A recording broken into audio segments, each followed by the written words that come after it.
Welcome friends. Sometime you may need to increase or decrease the font size of codes in Visual Studio Code.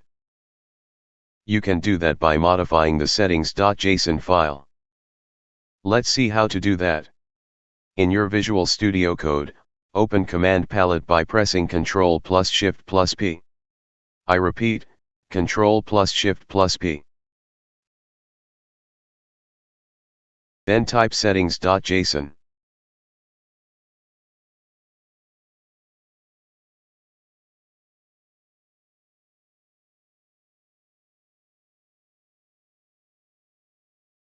From the suggestions, select the first one.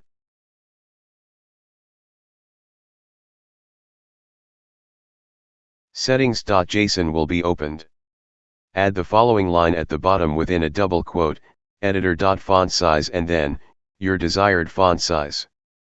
Please note that, if you already have any line there, put a comma at the end of the last line. Now save the file. You see that font size has changed. You are done.